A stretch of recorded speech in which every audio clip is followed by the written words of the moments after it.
The great poet Mary Oliver wrote that lovely poem about embracing summer and reveling in the gifts of a summer day. The first line of the poem directs our attention to the divine creator of all. Who made the world? Mary Oliver asks. She goes on to celebrate the creatures and to speak of prayer as an act of attention. The very last line of the poem is, as you heard, a question and a charge to anyone who happens to be reading it. In that last compelling line, Oliver reaches out beyond the printed page and asks directly, "Tell me, what is it you plan to do with your one wild and precious life?" What a life we have been given. Truly a precious gift that flies by all too quickly. And we are called to make the most of it, to be grateful for it, to wring every ounce of joy out of it. For even on the worst of our days, there is a measure of joy to be lived. Even in a mountain of disappointment, there is gratitude to be mined. And even in the midst of fear and trouble, there is a dance to be danced with this one wild and precious life. Such a dance we read about in the second book of Samuel. You know how sometimes when you are reading Scripture, Holy Scripture, a phrase leaps off the page at you? I see a few nods. That is exactly what happened as I reread this fascinating story of King David. We read twice in this one little story that David was dancing with all his might. He was pouring everything into it.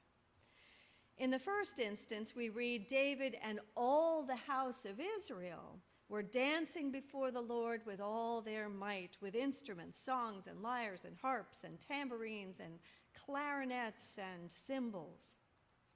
In the second instance, David is dancing alone, dancing with all his might. And we can only imagine the hopping and bounding and flailing and the smile of joy on David's radiant face. A Vermont pastor, Kathy Duhan, wrote of David's dance, "I see a mixture of the cartoon with Snoopy's free-floating, passionate dance of joy and what I imagine from Bob Dylan's song, Mr. Tambourine Man, to dance beneath the diamond sky with one hand waving free." David's dance was a real abandoning into the spirit. Of course, back in the ancient days of King David, some considered this dancing to be completely inappropriate, including his own wife, Michal. But as author Janja van Sant put it, if you really want to live your life to the fullest and realize your greatest potential, you must be willing to run the risk of making some people mad. People may not like what you do, people may not like how you do it, but these people are not living your life. You are. And so David's response to Michal was pretty much, "Yes, I danced, and I will dance again. Your calling my appropriateness into question is not going to stop me from dancing the sacred dance God has placed in my heart." David was completely wrapped up in the joy of the moment and in the very presence of God.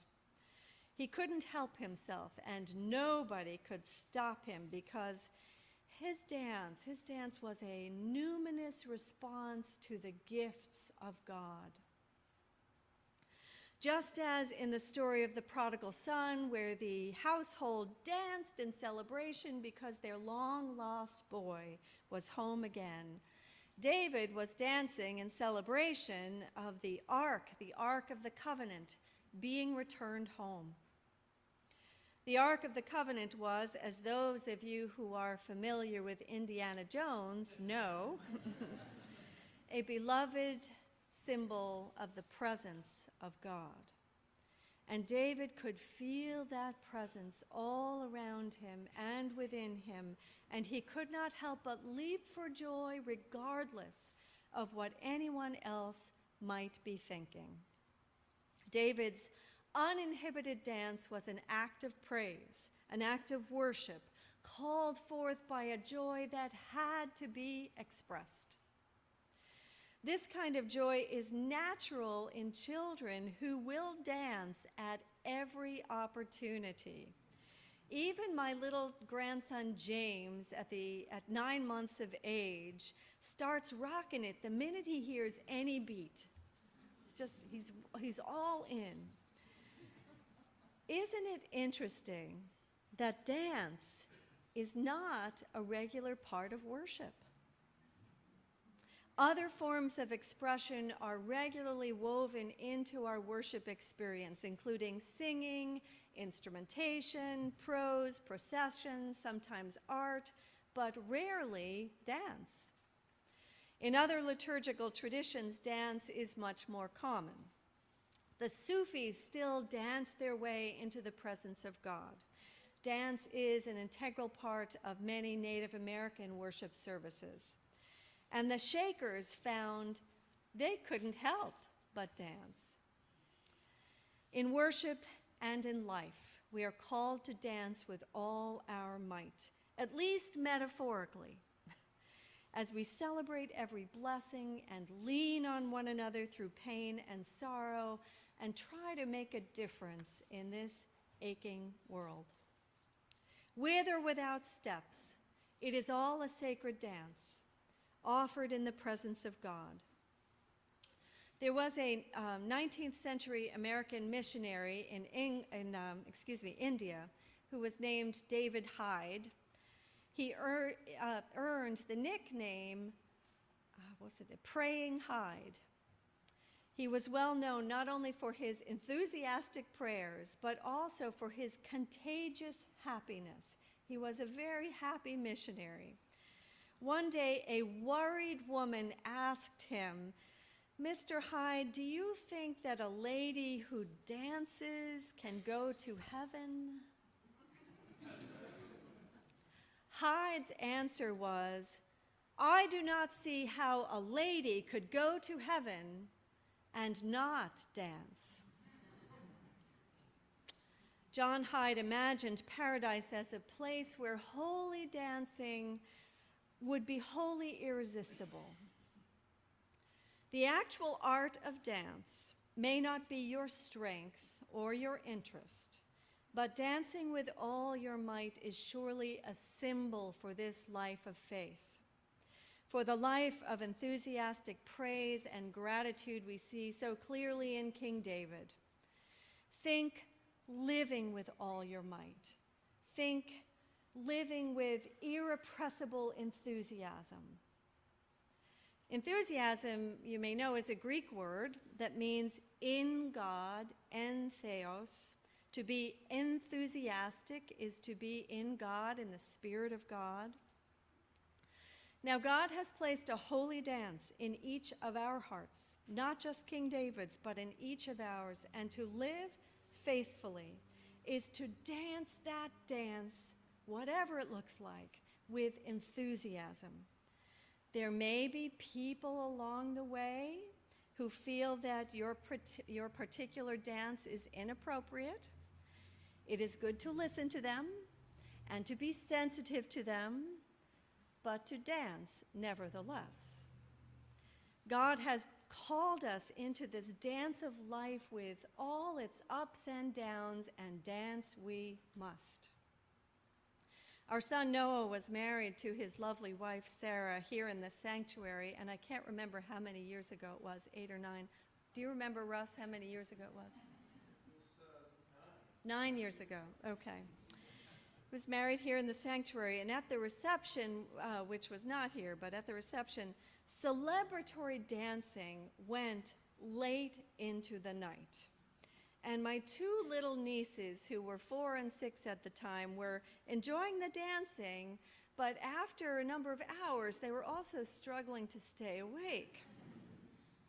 At one point, my littlest niece, Sophie, who was 4 years old at the time and thoroughly exhausted, trying to keep her eyes open, turned to her mother and asked, "Mommy, are we going to dance all night?" Her mother said, "Yes, Sophie, we are." At which point Sophie got back out there on the dance floor and danced on. The medieval mystic Mechtild of Magdeburg understood her life to be a dance with God, a dance that God is, in her experience, leading. She wrote, "I cannot dance, O love, unless you lead me on. I cannot leap in gladness unless you lift me up." God has pulled us, every one of us, out onto the dance floor of this life, of this world. And so when you hear the sacred music of grace, when you hear the hallowed music of forgiveness, when you hear the percussive music of justice, when you hear the blessed music of love, dance on.